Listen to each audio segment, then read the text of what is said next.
Hi everyone, welcome to Tireless Zone. I hope you guys are fine and enjoy the videos. तो शुरू करते हैं modern history के MCQs।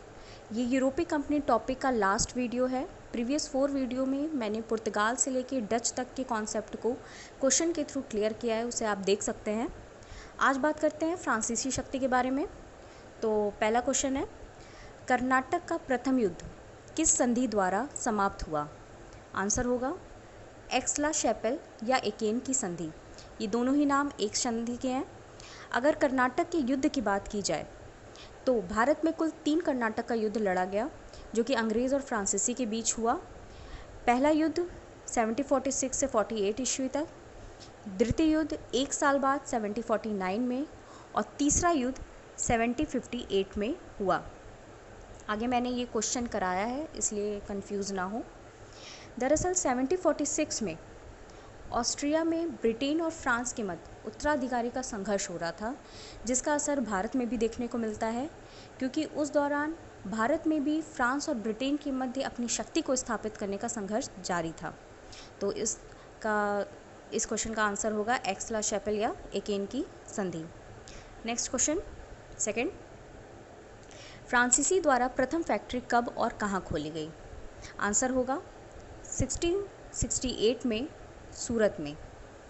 ये factory Franco Cairo द्वारा खोली गई। ये क्वेश्चन काफ़ी बार पूछा गया है, इस नाम को याद रखिएगा। फ्रैंको कैरो के द्वारा फ्रांसीसियों की प्रथम फैक्ट्री खोली गई सूरत में। और अगर सेकंड फैक्ट्री की बात की जाए तो 1 साल बाद 1669 में मछलीपट्टनम, जिसको मछलीपट्टनम भी कहते हैं, ये आंध्र प्रदेश क्षेत्र में पड़ता है, यहाँ पे फ्रांसीसियों का दूसरी कंपनी खोली गई फैक्ट्री। थर्ड क्वेश्चन, कर्नाटक का दूसरा युद्ध कब हुआ? आंसर होगा 1749 से 54। ये युद्ध 5 साल चला और इसका मुख्य कारण था हैदराबाद और कर्नाटक में होने वाला उत्तराधिकारी का संघर्ष। देखा जाए तो ये यूरोपीय कंपनियों का, मतलब कि फ्रांस और ब्रिटेन की राजनीतिक महत्वाकांक्षा का ही परिणाम था, जिसके वजह से भारत में कर्नाटक का दूसरा युद्ध होता है। यह युद्ध अनिर्णायक युद्ध था, इसमें किसी की भी हार या जीत नहीं होती है। आते हैं नेक्स्ट क्वेश्चन पे। फोर्थ क्वेश्चन, कर्नाटक का तीसरा युद्ध किस कारण से हुआ? तो कर्नाटक का तीसरा युद्ध, जैसा कि मैंने बताया था, 1758 में शुरू हुआ और 63 तक चला। इस युद्ध का मुख्य कारण सप्तवर्षीय युद्ध था, जो कि यूरोप में फ्रांस और ब्रिटेन के बीच चल रहा था। जैसे कि कर्नाटक के प्रथम युद्ध के बारे में मैंने बताया था कि ऑस्ट्रेलिया में संघर्ष चल रहा था, जिसका परिणाम भारत में देखने को मिलता है। उसी प्रकार से कर्नाटक के तीसरे युद्ध में भी सप्तवर्षीय युद्ध का प्रभाव भारत में देखने को मिलता है। अगर इसके तात्कालिक कारण की बात की जाए तो बंगाल के चंद्रनगर क्षेत्र में ब्रिटेन और फ्रांसीसियों के अधिकार की वजह से यह युद्ध होता है। जिन लोगों को मुख्य कारण और तत्कालिक कारण में अंतर नहीं समझ में आता है, वो आज जान लें कि मुख्य कारण का मतलब होता है किसी युद्ध की पृष्ठभूमि का बनना, जिस कारण से उस युद्ध की पृष्ठभूमि तैयार होती है, और तात्कालिक कारण युद्ध में एक चिंगारी की तरह काम करता है, जिसके वजह से कोई भी युद्ध शुरू हो जाता है, इनिशिएट होता है। इसका एक और पॉइंट है कि यह युद्ध समाप्त होता है यूरोप की संधि से। यूरोप में सप्तवर्षीय युद्ध समाप्त होता है और दोनों फ्रांस और ब्रिटेन के मध्य एक संधि होती है। उसी संधि का प्रभाव यहाँ पे भी होता है और यहाँ पे भी तृतीय युद्ध समाप्त हो जाता है। पांचवा क्वेश्चन, किस युद्ध के पश्चात फ्रांसीसी भारत में मात्र एक व्यापारिक कंपनी रह गए? आंसर है इसका वांडीवाश का युद्ध। ये बहुत ही इंपॉर्टेंट क्वेश्चन है, काफ़ी बार एग्ज़ाम में पूछा गया है। इसका सन भी बहुत इम्पॉर्टेंट है। 1760 में वांडीवाश का युद्ध लड़ा जाता है और यह ब्रिटिश सेनापति आयरकूट और फ्रांसीसी गवर्नर लाली के मध्य होता है, जिसमें लाली की हार होती है और आयरकूट जीत जाता है। इस युद्ध के बारे में मलाशन ने एक टिप्पणी की थी, जो कि एग्ज़ाम में पूछा जाता है। ये टिप्पणी है कि इस युद्ध ने उस महान भवन को समाप्त कर दिया जिसकी नींव ड्यूमा और डुप्ले ने रखी थी।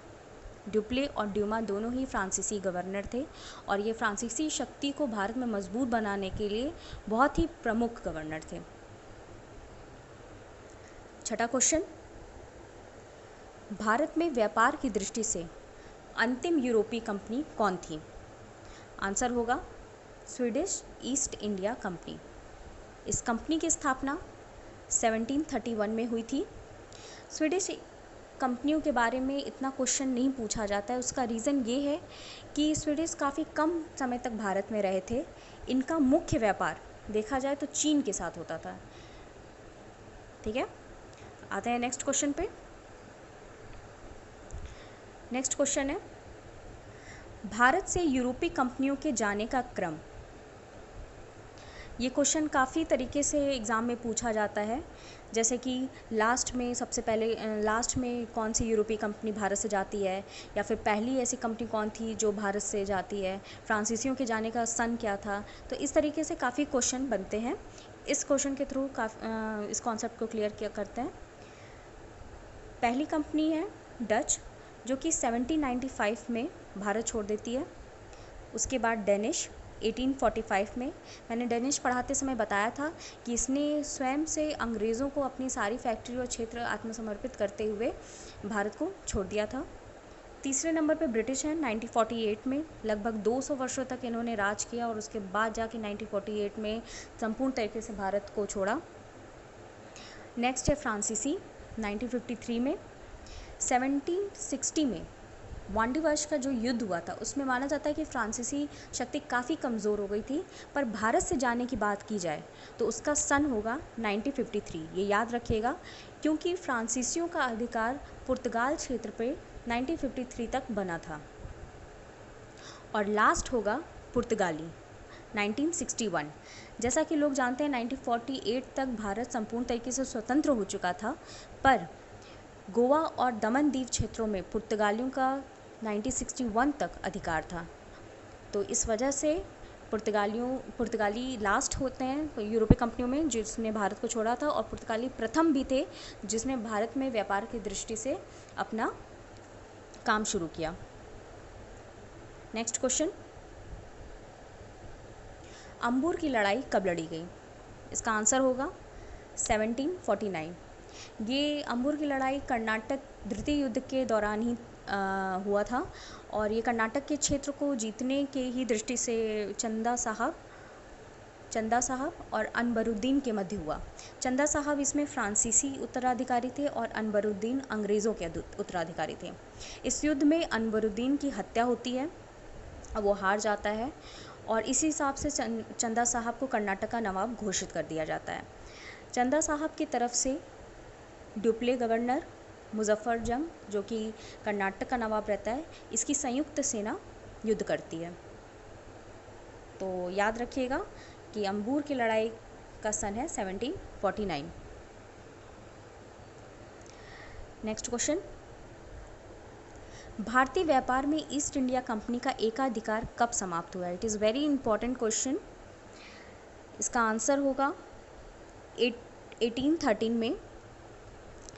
देखा जाए तो हर व्यापार से, हर वस्तुओं के व्यापार से भारत ईस्ट इंडिया कंपनी का एकाधिकार समाप्त हो जाता है, पर दो चीज़ें ऐसी रहती हैं जिसमें ईस्ट इंडिया कंपनी का अभी भी एकाधिकार रहता है, वो है चाय और चीनी के साथ व्यापार। ये ध्यान देने योग्य बात है, कई लोग चीन को चीनी मान लेते हैं, लेकिन यहाँ चाय और चीन के साथ व्यापार है। इस बात को आप लोग ध्यान रखिएगा। अगर पूछा जाए कि इन दोनों से भी कब ईस्ट इंडिया कंपनी का एकाधिकार समाप्त हो जाता है, तो वो सन होगा 1833। ओके, चलते हैं नेक्स्ट क्वेश्चन पे, और आज का ये लास्ट क्वेश्चन है, ये टिप्पणी किसने दी? और टिप्पणी क्या है? डुप्ले ने जहां भारत की पूंजी को मद्रास में तलाशा, वहीं क्लाइव ने इसे बंगाल में खोज लिया। ये टिप्पणी की थी J.R. मैरियट ने, जॉन आर्थर रैमसे मैरियट ने। ये एक ब्रिटिश हिस्टोरियन थे, और इन्होंने फ्रांस के लिए ये बात कही थी कि डुप्ले काफ़ी अच्छा गवर्नर था और फ्रांसीसी शक्ति को स्थापित करने में इसका बहुत मुख्य हाथ था, पर इसने सही जगह अपनी नज़र नहीं डाली, जिसकी वजह से अंग्रेज़ इससे आगे बढ़ जाते हैं। तो इसी के साथ आज का वीडियो ख़त्म होता है और आज का टॉपिक भी एंड होता है। नेक्स्ट वीडियो में मैं उत्तर मुग़ल काल शुरू करूँगी, और अगर कोई भी इससे रिलेटेड क्वेरी हो तो, और या फिर कोई डाउट हो, तो कमेंट सेक्शन में आप पूछ सकते हैं। अगर वीडियो अच्छा लगे तो please do like, share and subscribe. Thank you.